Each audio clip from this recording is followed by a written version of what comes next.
Hello everyone. आज हम करते हैं लॉज ऑफ मोशन के अंदर मोस्ट इंपॉर्टेंट टॉपिक फ्रिक्शन। तो आपको फ्रिक्शन बहुत ध्यान से समझना है। फोर्थ टाइप की फोर्स है। अभी तक हमने फर्स्ट फोर्स पढ़ी थी, वेट हर बॉडी का लगता है, वर्टिकल डाउनवर्ड लगता है। कॉन्टैक्ट फोर्स पढ़ा था, यानी कि नॉर्मल रिएक्शन, जब जब दो बॉडीज कॉन्टैक्ट में होगी तो नॉर्मल रिएक्शन लगती थी। कहाँ? कॉन्टैक्ट के perpendicular and away from the body. Third one is tension, tension in the string, मतलब खिंचाव। रस्सी में हमेशा खिंचाव आता था तो वो कहते थे हम उसे tension. Now the most important one is friction. Fourth type की फोर्स है जी फ्रिक्शन। तो फ्रिक्शन क्या करती है? या तो वो रिलेटिव मोशन को अपोज कर देगी या टेंडेंसी रखेगी रिलेटिव मोशन को अपोज करने की। जैसे कि फ्रिक्शन कब लगेगी? मान लेते हैं ग्राउंड है या कोई भी बॉडी है, एक हमने मान लिया ग्राउंड है। ग्राउंड के ऊपर कोई बॉडी है, ए बॉडी। ये ए बॉडी आगे जाना चाहती है, या तो जा रही होगी या आगे जाना चाहती है। जस्ट मैंने कह दिया इसकी टेंडेंसी है, मूव नहीं कर रही, बट इस पर फोर्स लग रहा है, छोटा सा फोर्स आगे लग रहा है, बट आगे जा नहीं पा रही। तो इसकी tendency of motion, tendency of motion कहाँ है? ए बॉडी राइट साइड में आगे जाना चाहती है पर जा नहीं पा रही। क्यों? क्योंकि ग्राउंड को क्या लग रहा है? ग्राउंड को लग रहा है मेरे ऊपर से ए बॉडी आगे जा रही है, तो ग्राउंड इस पे इसके मोशन को अपोज करेगी। तो ग्राउंड इस पे पीछे की तरफ एक फ्रिक्शन लगाएगी, एफ। तो ये कौन सी टाइप की फ्रिक्शन है वो हम देखेंगे। फिलहाल ग्राउंड ने ए के ऊपर उसके मोशन से ऑपोजिट डायरेक्शन में एक फोर्स लगानी चाहिए, इसको क्या बोलेंगे? F, static friction force. रुकी हुई बॉडी पे कौन सी फ्रिक्शन लगती है? एफ एस, यानी कि स्टैटिक फ्रिक्शन फोर्स। एक और एग्जांपल देखते हैं। फिर से एक बॉडी थी ए, अब उस पे फोर्स लगी आगे एफ, जिसकी वजह से वो चल भी रही है, वो आगे चल रही है। तो आगे चल रही है किसी वेलोसिटी वी वेलोसिटी से चल रही है, किसी ए एक्सेलरेशन से आगे उसका मोशन हो रहा है। पिछली फिगर में क्या थी कि उसका मोशन होने ही वाला है, या फिर अभी मोशन हो नहीं रहा। पिछली फिगर में क्या था? एग्जाम्पल 1 में क्या था? मैंने फोर्स लगाया बट वो चल नहीं पा रहा, वो रेस्ट में है, रुका हुआ है। उसकी टेंडेंसी थी आगे जाने की, वो जा सकता था आगे क्योंकि आगे फोर्स लगा, लेकिन पीछे की तरफ ग्राउंड ने एक फोर्स लगा दिया, फ्रिक्शन फोर्स, जिसकी वजह से वो आगे जा नहीं सका। सेकंड एग्जांपल में मैंने आपको क्या बोला? एक बॉडी है ए, इस पे आगे फोर्स लगी जिसकी वजह से बॉडी आगे चल रही है जी ए एक्सेलरेशन से। तो ग्राउंड को क्या लग रहा है? मेरे ऊपर से आगे जा रहा है। तो ग्राउंड क्या करेगा? ऑपोजिट डायरेक्शन में उसे रोकने की कोशिश करेगा। रुके ना रुके कोई बात नहीं, ऑपोजिट डायरेक्शन में एक फ्रिक्शन लगाएगा। चलती हुई बॉडी पे कौन सी फ्रिक्शन लगती है? एफ के, यानी काइनेटिक फ्रिक्शन फोर्स। रुकी हुई बॉडी पे कौन सी फ्रिक्शन लगती थी? Static friction force. चलती हुई बॉडी पे कौन सी फ्रिक्शन लगती है? Kinetic friction force. चलिए जी, तो अब हम फ्रिक्शन के बारे में और डिटेल में पढ़ते हैं कि दो ही फ्रिक्शन है या 3 टाइप की फ्रिक्शन होती है। एक और फ्रिक्शन होती है, वो हम देखेंगे कौन सी होती है। फिलहाल फ्रिक्शन क्या करती है? या तो मोशन को अपोज करती है, कर देगी, या मोशन को अपोज करने की टेंडेंसी रखती है। ठीक है। It acts between the surfaces of contact, जहाँ दो सरफेस कॉन्टैक्ट में आ रहे होंगे उनके बीच में लगती है friction. Okay. It's direction is parallel to the surface of contact. जैसे कॉन्टैक्ट फोर्स क्या लगती थी? कॉन्टैक्ट के परपेंडिकुलर लगती थी, बट ये पैरेलल लगती है, पैरेलल। तो फ्रिक्शन फोर्स हमेशा parallel to the surface of contact लगेगी। जिन दो सरफेसिस के बीच में कांटेक्ट हो रहा है उनके सरफेस के कांटेक्ट के पैरेलल लगती है फ्रिक्शन। तो it's direction is always parallel to the surfaces of contact. ये देखो फर्स्ट एग्जांपल में भी स्टैटिक फ्रिक्शन कहाँ लगी? जो कांटेक्ट है उसके पैरेलल, उसी लाइन में या उसके पैरेलल। ठीक है जी, ओके, आगे बढ़ते हैं। तो टाइप्स ऑफ फ्रिक्शन, आज हमें कितनी टाइप की फ्रिक्शन पढ़नी है? सबसे पहले static friction force, F S से डिनोट करते हैं। Then limiting friction force, F L I M, limiting से डिनोट करते हैं। Third one is kinetic friction force, F K से डिनोट करते हैं। तो रुकी हुई बॉडीज पे जो फ्रिक्शन लगती है उसे कहते हैं स्टैटिक फ्रिक्शन फोर्स। चलने ही वाली है, जस्ट चलने ही वाली है, उस टाइम पे जो सबसे बड़ी फ्रिक्शन लगती है उसे बोलते हैं लिमिटिंग फ्रिक्शन फोर्स। चलती हुई बॉडी पे कौन सी फ्रिक्शन लगती है? Kinetic friction force. एक बार फिर समझो, रुकी हुई बॉडी पे कौन सी लगती है? Static friction force. चलने ही वाली है, बस बॉडी चलने ही वाली है, उस टाइम पे जो फ्रिक्शन लगती है उसको कहते हैं लिमिटिंग फ्रिक्शन फोर्स। ये सबसे बड़ी फ्रिक्शन फोर्स होती है। फिर जब चीज़ चल रही होती है तब जो फ्रिक्शन लग रही होती है उसको क्या कहते हैं, काइनेटिक फ्रिक्शन फोर्स। मैं आपको एग्जांपल से क्लियर करता हूँ सारी बातें। फिलहाल एक बार स्टैटिक फ्रिक्शन फोर्स के बारे में कुछ कुछ बातें समझो, बड़ी इंपॉर्टेंट है। स्टैटिक फ्रिक्शन फोर्स एफ से डिनोट करते हैं। It is the friction force acts only when the body is in rest. तो रुकी हुई बॉडी पे जो फ्रिक्शन लगती है, उसे कहते हैं स्टैटिक फ्रिक्शन फोर्स। ये सेल्फ एडजस्टिंग है। स्टैटिक फ्रिक्शन फोर्स बड़ा इंपॉर्टेंट वर्ड, सेल्फ एडजस्टिंग, कम ज़्यादा होती रहती है इसकी वैल्यू। तो इसकी वैल्यू कम ज़्यादा कैसे होती है, क्योंकि ये डिपेंड करती है अपॉन दी एक्सटर्नल फोर्स। तो स्टैटिक फ्रिक्शन फोर्स की वैल्यू एक्सटर्नल फोर्स पे डिपेंड करती है। And last important thing is static friction force की मैक्सिमम वैल्यू को क्या बोलते हैं, लिमिटिंग फ्रिक्शन फोर्स। चलो एक एग्जांपल से समझते हैं, तब आपको ज़्यादा अच्छे से क्लियर होगा। लेट्स से, तो एक एग्जांपल लेते हैं। लेट्स से आपके घर में एक भारी सी अलमीरा है। एक अलमीरा है आपके घर में, ग्राउंड पे, फर्श पे, फ्लोर पे रखी हुई है। तो ग्राउंड पे एक भारी सी अलमीरा रखी हुई है, ठीक है। आपकी मम्मा ने कहा इसको पुश करो, धक्का मार के एक जगह से दूसरी जगह ले जाओ। तो आपने क्या करा, सबसे पहले आप आए। अच्छा, इस टाइम आपने कुछ अलमीरा को कोई टच नहीं किया, कुछ नहीं किया, तो फ्रिक्शन ग्राउंड कितनी लगाएगा, ग्राउंड ने भी कोई फ्रिक्शन लगाने की ज़रूरत नहीं है। तो इस टाइम फ्रिक्शन कितनी है, 0। अब सबसे पहली बार आप आए, आपने अलमीरा को पुश किया 10 न्यूटन की फोर्स से, और आपसे अलमीरा हिली ही नहीं, कुछ भी नहीं हुआ, आप हिला भी नहीं सके अलमीरा को। तो न्यूटन का सेकंड लॉ क्या कहता था वैसे, फोर्स लगी है तो चीज़ चलेगी तो एक्सेलरेशन आएगी, force is equal to mass into acceleration. भाई आपने तो अलमीरा को पुश किया है 10 न्यूटन की फोर्स से, तो आपके अकॉर्डिंग तो वो चलनी चाहिए थी। वो तो तब चलती जब ग्राउंड पे कोई फ्रिक्शन ना होती। अगर मैं कह देता ये स्मूथ है, ये जो फर्श है, ग्राउंड है, फ्लोर है, ये स्मूथ है, तो आप किसी भी बॉडी को जस्ट टच करो, जस्ट एक फिंगर से टच करो, वो बॉडी आगे भागते हुए जाएगी और कभी भी नहीं रुकेगी। क्योंकि न्यूटन का फर्स्ट लॉ यही तो कहता है, कोई बॉडी चल रही है तो वो चलती ही रहेगी अनटिल अनलेस बाहर से कोई फोर्स ना लगे उसको रोकने के लिए। तो समझो बात को, अगर तो फ्रिक्शनलेस होती, कोई चीज़ फ्रिक्शनलेस होती, तो जस्ट आपको एक फिंगर से टच करने की ज़रूरत है बॉडी को, कितनी भारी बॉडी हो वो आगे जाएगी ही जाएगी किसी ए एक्सेलरेशन से और कभी भी नहीं रुकेगी। ठीक है जी, अब वापस आते हैं अलमीरा के ऊपर। आपने अलमीरा के ऊपर 10 न्यूटन की फोर्स लगाई, फिर भी आपसे अलमीरा हिली भी नहीं। इसका क्या मतलब हुआ, इसका मतलब हुआ कोई ऑपोजिट डायरेक्शन में भी एक फोर्स लग रही थी। ग्राउंड को क्या लग रहा है, अगर आप अलमीरा को हिलाते तो कहाँ हिलाते, आगे ले जाते। ग्राउंड को क्या लग रहा है, मेरे ऊपर से आगे जाएगी अलमीरा, ये तो होने ही नहीं देगी ग्राउंड। तो ग्राउंड क्या करेगी, उसके मोशन को अपोज करना चाहेगी और ग्राउंड ऑपोजिट डायरेक्शन में एक फ्रिक्शन लगाएगी। उस फ्रिक्शन को क्या बोलते हैं जी, F S, static friction force, और उसकी वैल्यू कितनी होगी, 10 न्यूटन।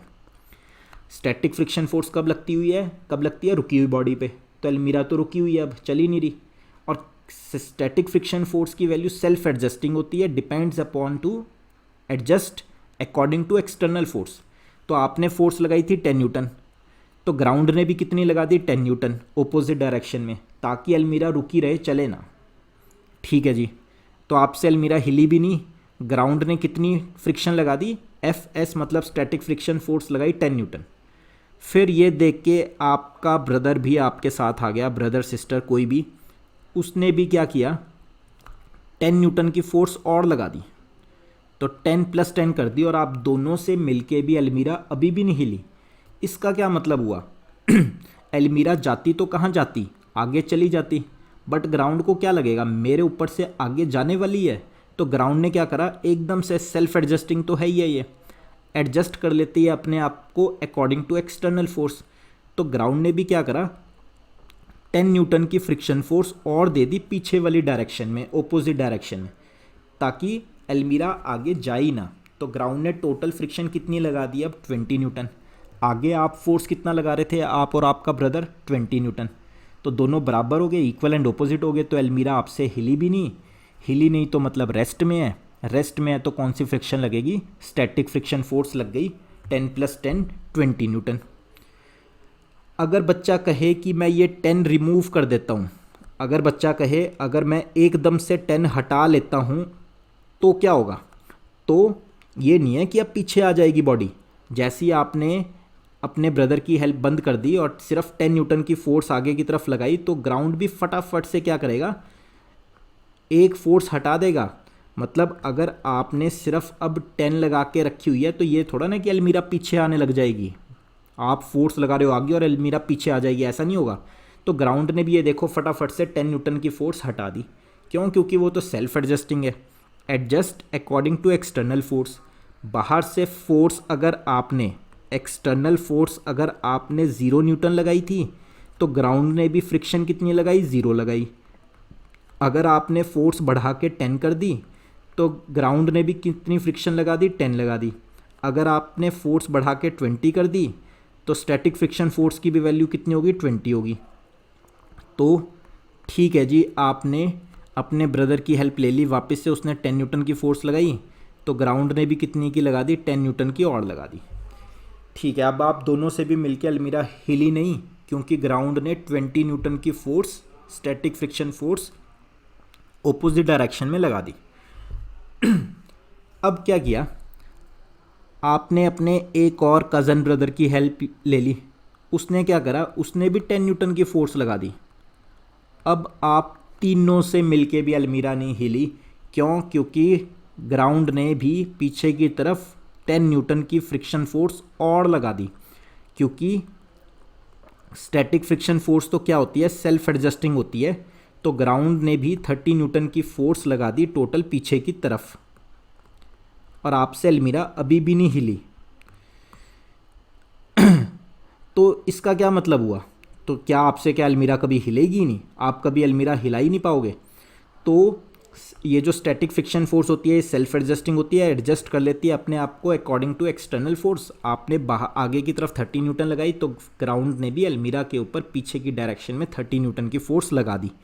बट अब आपको तीनों को मिलके फील आने लग गई कि ये अलमीरा हिलने ही वाली है, आगे चलने ही वाली है। बेसिकली क्या होता है, अलमीरा और ग्राउंड के बीच में माइक्रोस्कोपिक लेवल में ऐसे ये स्ट्रक्चर होता है, लॉक्स लगे होते हैं। अलमीरा और ग्राउंड माइक्रोस्कोपिक लेवल के बीच, माइक्रोस्कोपिक लेवल पे क्या होता है कि लॉक्स लगे होते हैं, अलमीरा और ग्राउंड के बीच में लॉक्स लगे हुए हैं। तो जस्ट आप तीनों को मिलके ये फील आ गई कि अलमीरा अब आगे जाने ही वाली है।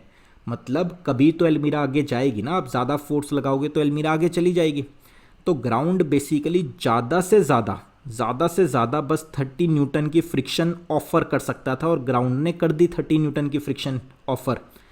तो स्टैटिक फ्रिक्शन फोर्स की जो मैक्सिमम वैल्यू होती है, मैक्सिमम वैल्यू, उसको क्या बोलते हैं, लिमिटिंग फ्रिक्शन फोर्स।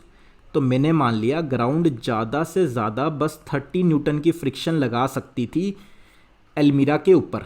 अब अगर किसी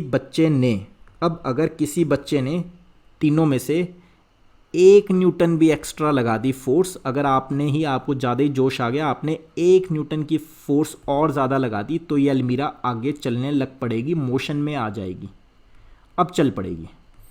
तो यानी कि लिमिटिंग फ्रिक्शन फोर्स की वैल्यू कितनी हुई, 30 न्यूटन। तो जस्ट आपको अब फील आने लग गई कि भाई ये अलमीरा आगे बढ़ने ही वाली है। तब जो फ्रिक्शन लग रही होती है उसको क्या बोलते हैं, लिमिटिंग फ्रिक्शन फोर्स। अब ये बॉडी आगे चलने लग जाएगी। जब चीज़ चलती है तब कौन सी फोर्स लगती है, काइनेटिक फ्रिक्शन फोर्स, वो थोड़ी देर बाद डिस्कस करते हैं। फिलहाल हमने अभी कौन कौन सी फ्रिक्शन पढ़ी, स्टैटिक फ्रिक्शन फोर्स को Fs से डिनोट करते हैं। Static friction force self adjusting होती है।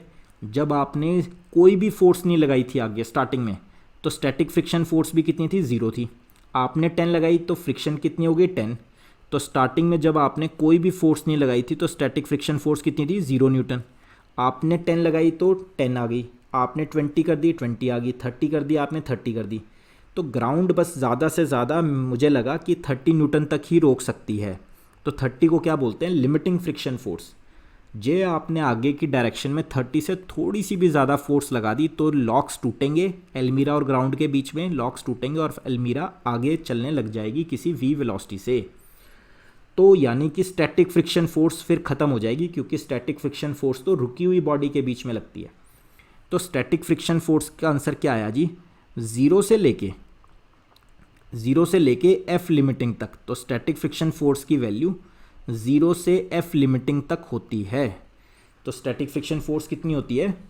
Static friction force self adjusting होती है, adjust according to external force. 0 से स्टार्ट होती है जब कोई बॉडी आराम से रुकी हुई है, आपने कोई फोर्स नहीं लगाई। इस टाइम आपके रूम में अगर कहीं बेड रखा हुआ है या कोई चेयर रखी हुई है, कोई फोर्स नहीं लगा रहे आप उस पर, तो फ्रिक्शन भी कितनी लग रही है? 0 लग रही है। आपने ज़रा सी फोर्स आगे लगाई 10 न्यूटन और आपसे वो आगे चल भी नहीं रही, इसका मतलब ग्राउंड ने उसको कितनी फोर्स लगाई? 10 न्यूटन अपोजिट डायरेक्शन में लगा दी। तो स्टैटिक फ्रिक्शन फोर्स की वैल्यू कितनी हो जाएगी? 10। इसी तरह आप फोर्स आगे बढ़ाते जा रहे हो, जब तक चीज़ चलेगी नहीं तो वो सारी की सारी क्या है? स्टैटिक फ्रिक्शन फोर्स है। जब चीज़ चलने ही वाली होगी तब जो फ्रिक्शन लगती है उसको क्या बोलते हैं? Limiting friction force. चलिए जी, तो स्टैटिक फ्रिक्शन फोर्स की वैल्यू कहाँ से कहाँ आती है? 0 से लेके up to limiting friction force तक। इस एग्जाम्पल में जो मैंने आपको दिया है वो लिमिटिंग फ्रिक्शन फोर्स कितनी थी? 30। तो वेयर एफ एस क्या होता है जी? Static friction force. Static friction. F limiting क्या होता है? Limiting friction force. Static friction force जो होती है वो सेल्फ एडजस्टिंग होती है, adjust according to external force.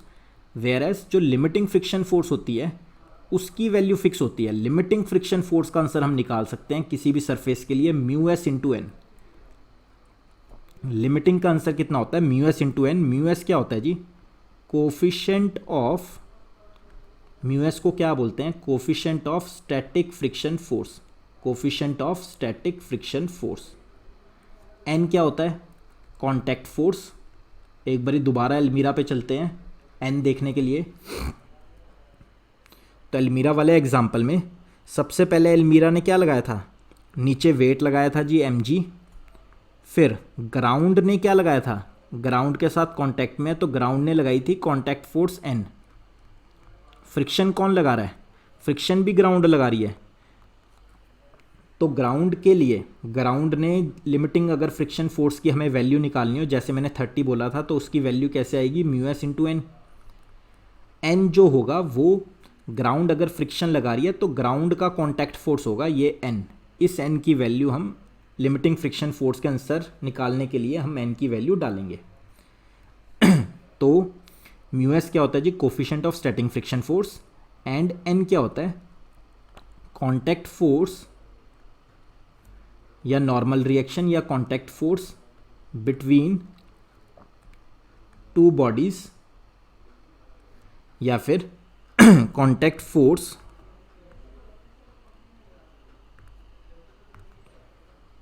By the body, उस बॉडी ने जो कांटेक्ट फोर्स लगाया है due to which friction is applied या एक्सर्ट। तो जिसकी वजह से फ्रिक्शन लग रही है या एक्सर्ट हो रही है, उसने जो कांटेक्ट फोर्स दिया है वो वाला एफ लिमिटिंग के आंसर में डलेगा फ्रिक्शन लिमिटिंग फ्रिक्शन फोर्स निकालने के लिए। तो म्यू एस इंटू एन। चलिए एक बारी फटाफट से फिर से रिवाइंड करते हैं कि मैंने आपको एग्जांपल क्या लिया था। एक भारी सी अलमीरा थी, तो ये अलमीरा है, क्या ये अपने आप चल रही है अब आगे की तरफ? नहीं। तो ग्राउंड ने पीछे फ्रिक्शन कितनी लगा रही है? लगा रखी है स्टैटिक फ्रिक्शन फोर्स 0 लगा रखी है। अब आपने बाहर से एक्सटर्नल फोर्स लगाया इसके ऊपर, मान लेते हैं 5 न्यूटन। तो ग्राउंड ने भी फटाफट से पीछे की तरफ फ्रिक्शन लगा दी, कितनी लगा दी? 5 न्यूटन। तो अब आपने फोर्स बढ़ा दी जी, 10 न्यूटन और बढ़ा दी, 15 होगी आगे की तरफ। तो अभी भी अलमीरा आगे हिली नहीं, इसका मतलब ग्राउंड को क्या लग रहा है? अलमीरा आगे जाने वाली है। तो ग्राउंड ने पीछे की डायरेक्शन में फोर्स बढ़ा दी और 10 और बढ़ा दी ताकि 15 ही पीछे हो जाए। अब आपने क्या करा? आपने 6 न्यूटन और लगा दिया आगे की डायरेक्शन में। तो अभी भी आपको ऐसा लगा कि अलमीरा हिली नहीं, बट हिलने वाली है। तो ग्राउंड ने भी क्या करा, 6 न्यूटन की और पीछे की तरफ लगा दी साथ के साथ, तो 21 न्यूटन ग्राउंड ने टोटल पीछे की तरफ फ्रिक्शन लगा दी, और ग्राउंड अब इससे ज़्यादा नहीं लगा सकती। तो इसको क्या बोल दिया हमने, लिमिटिंग फ्रिक्शन फोर्स। ग्राउंड इससे ज़्यादा नहीं लगा सकती, तो ये लिमिटिंग हो गई। अब अगर आपने 1 न्यूटन की भी, जरा सी भी 0.1 न्यूटन की भी अगर आगे फोर्स लगा दी, तो ये बॉडी आगे चलने लग पड़ेगी किसी भी v वेलोसिटी से। तो स्टैटिक फ्रिक्शन फोर्स का आंसर क्या आया?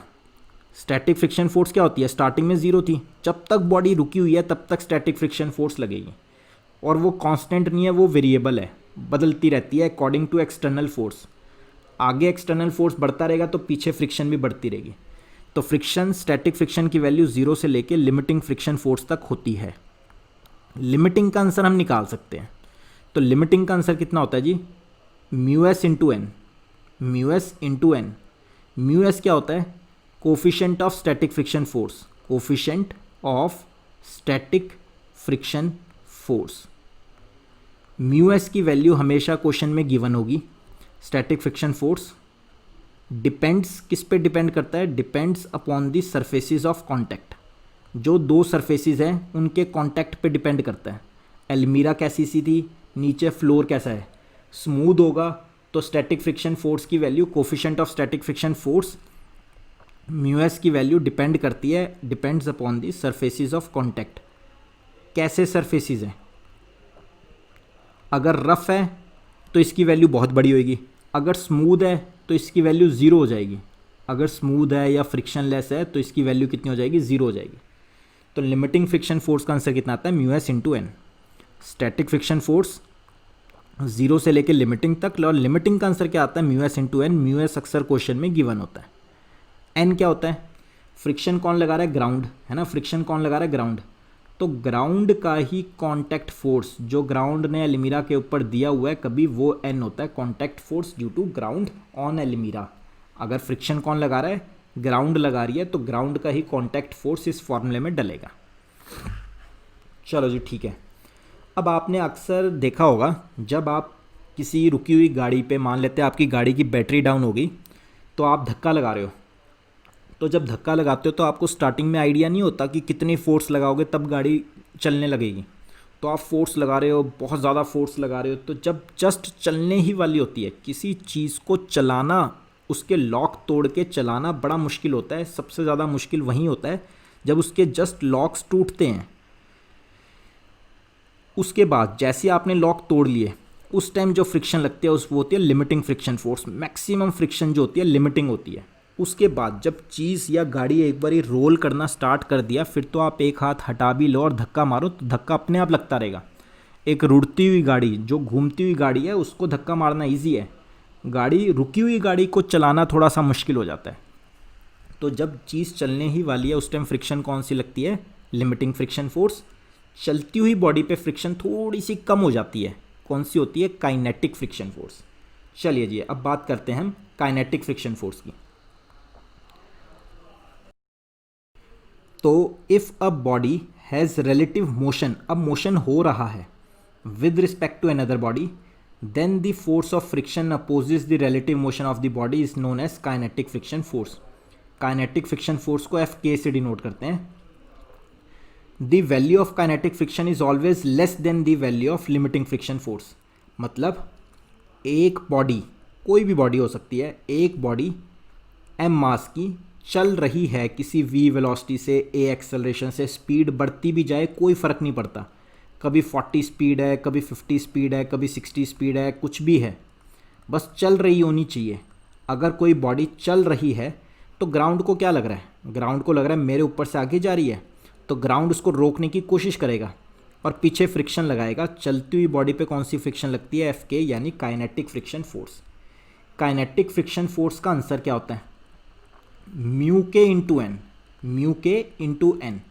म्यू के क्या होता है, म्यू के होता है जी coefficient of kinetic friction force. Coefficient of kinetic friction force, जैसे म्यू एस था coefficient of static friction force, इसी तरह म्यू के होता है जी coefficient of kinetic friction force. Okay, mu K किस पे डिपेंड करेगा, फिर से depends upon the surfaces of contact. जो दो सरफेस कांटेक्ट में है उस पे डिपेंड करता है म्यू के, सरफेसिस ऑफ कांटेक्ट। एन क्या होता है जी, कांटेक्ट फोर्स। फ्रिक्शन कौन लगा रहा है, ग्राउंड। ग्राउंड का क्या, ब्लॉक का नीचे क्या लगेगा, एम जी, और ग्राउंड ने ऊपर क्या देनी है, कांटेक्ट फोर्स। तो ये जो कांटेक्ट फोर्स है ग्राउंड ने, वो ग्राउंड जो फ्रिक्शन लगा रहा है म्यू के इंटू एन, उस एन की जगह ये नॉर्मल रिएक्शन डल जाएगी। ठीक है जी, तो एन क्या होती है, normal reaction due to that body which exerts the friction, which applies the friction. तो जो फ्रिक्शन लगा रही है उसका कांटेक्ट फोर्स जो है वो यहाँ पे डलेगा। ठीक है, देन म्यू के जो होता है coefficient of kinetic friction force, ये अक्सर क्वेश्चन में गिवन होता है। अब काइनेटिक फ्रिक्शन फोर्स जो होता है ये वेरिएबल नहीं होता, ये कांस्टेंट होता है। जितना लगना है बस उतना ही लगना है, कम ज़्यादा नहीं होता। तो ये कौन सी फोर्स है, कांस्टेंट फोर्स है, कांस्टेंट। इसकी वैल्यू चेंज नहीं होती। ऐसा नहीं है कि धीरे स्पीड से चल रही है तो ये कुछ और होएगा, तेज़ स्पीड से चल रही है तो कुछ और होगा। तो काइनेटिक फ्रिक्शन फोर्स की वैल्यू हमेशा कांस्टेंट रहती है, चाहे तेज़ चले चाहे स्लो चले बॉडी, आगे बस चल रही हो, चलती हुई बॉडी पे काइनेटिक फ्रिक्शन फोर्स लगेगी और ये कांस्टेंट फोर्स है, चेंज नहीं होगी। तो एक बार ये फटाफट से फिर से रिकैप। तो एल्मीरा वाला ही एग्जांपल अगर हम ले रहे थे स्टार्टिंग में, फाइनल देखो अब आप एल्मीरा वाला ही अगर एग्जांपल ले रहे थे, सबसे पहले आपने फोर्स आगे लगाई 0, तो ग्राउंड ने भी स्टैटिक फ्रिक्शन फोर्स कितनी लगाई, 0। ग्राउंड ने भी स्टैटिक फ्रिक्शन फोर्स कितनी लगाई, 0 स्टार्टिंग में, जब बॉडी रेस्ट में रुकी हुई है। आपने फोर्स लगाई 10 न्यूटन, अभी भी बॉडी आगे नहीं चली, तो ग्राउंड ने पीछे की तरफ फोर्स कितनी लगाई होगी, 10 न्यूटन। ये कौन सी फोर्स है जी, static friction force, self adjusting है, अपने आप को एडजस्ट कर लेती है। आपने फोर्स लगाई 10 और 20, तो ग्राउंड ने भी 10 और लगा दी। आपने फोर्स लगाई 10 और, तो अभी भी नहीं बॉडी हिली, तो ग्राउंड ने भी 10 और बढ़ा दी होगी। शायद ग्राउंड और ज़्यादा नहीं लगा सकती, तो ये कौन सी फ्रिक्शन होगी, लिमिटिंग फ्रिक्शन फोर्स होगी। अब अगर किसी बच्चे ने 1 न्यूटन की और आगे फोर्स लगा दी तो ये आगे चलेगा, तो पीछे जो फ्रिक्शन लगेगी अब लगेगी kinetic friction force. Kinetic friction force, जब चीज़ चलने वाली होती है तब फ्रिक्शन सबसे ज़्यादा लगती है 30। अब जब चल पड़ी है तो थोड़ी सी फ्रिक्शन, जस्ट थोड़ी सी डिप करती है फ्रिक्शन की वैल्यू। तो लेट अब काइनेटिक फ्रिक्शन फोर्स कितनी लगेगी, मान लेते हैं 29.5 लगेगी। बस अब उतनी ही लगती रहेगी, चाहे आप स्लो चलाओ चाहे आप तेज़ चलाओ, बस चल रही है बॉडी तो फ्रिक्शन पीछे लगेगी, काइनेटिक फ्रिक्शन फोर्स। तो काइनेटिक फ्रिक्शन फोर्स जो लगेगी वो थोड़ी सी कम होती है लिमिटिंग फ्रिक्शन फोर्स से। इसका रीज़न मैंने आपको दे दिया कि जब चीज़ चलने ही वाली होती है तब फ्रिक्शन सबसे ज़्यादा लगती है, लिमिटिंग 30। चलती हुई बॉडी पे थोड़ी सी फ्रिक्शन की वैल्यू डिप कर जाती है। चलिए जी, एक ग्राफ है बड़ा इंपॉर्टेंट, वो ग्राफ देख लेते हैं। तो मुझे एक बात और बतानी थी आपको कि स्टैटिक फ्रिक्शन फोर्स का आंसर क्या आता था, 0 से लेके लिमिटिंग तक। ओके, लिमिटिंग का आंसर कितना आता है, लिमिटिंग फ्रिक्शन फोर्स का आंसर होता है म्यू एस इंटू एन, हम निकाल सकते हैं कभी भी। तो स्टैटिक फ्रिक्शन फोर्स का आंसर क्या हो गया, कुछ भी between 0 to mu S into N. Okay, static force की मैक्सिमम वैल्यू क्या होगी, मैक्सिमम 0 से स्टार्ट होगी, ज़्यादा से ज़्यादा ये एफ लिमिटिंग तक जा सकता है, लिमिटिंग फ्रिक्शन फोर्स तक जा सकती है इसकी maximum value. Okay, kinetic friction force क्या होता है, हमेशा फिक्स होता है जी, कांस्टेंट होता है म्यू के इंटू एन। अब जो बड़ी इंपॉर्टेंट बात है बताने वाला हूँ मैं, वो क्या है कि काइनेटिक फ्रिक्शन फोर्स थोड़ा सा कम होता है लिमिटिंग से। तो काइनेटिक फ्रिक्शन फोर्स का आंसर क्या होता है, mu K into N. Limiting का आंसर क्या होता है, mu S into N. N से एन कट गया, तो coefficient of kinetic friction force is always less than coefficient of static friction force. Important ये बात आपको ध्यान रखनी है, म्यू के हमेशा छोटा होगा म्यू एस से। Coefficient of kinetic friction force is always lesser than, equal भी नहीं कभी हो सकता, coefficient of static friction force. चलिए जी, अब एक ग्राफ है बड़ा इंपॉर्टेंट, तो बहुत इंपॉर्टेंट है ये आपके स्कूल एग्ज़ाम्स के लिए भी और जनरल नॉलेज के लिए भी। तो ग्राफ है अब,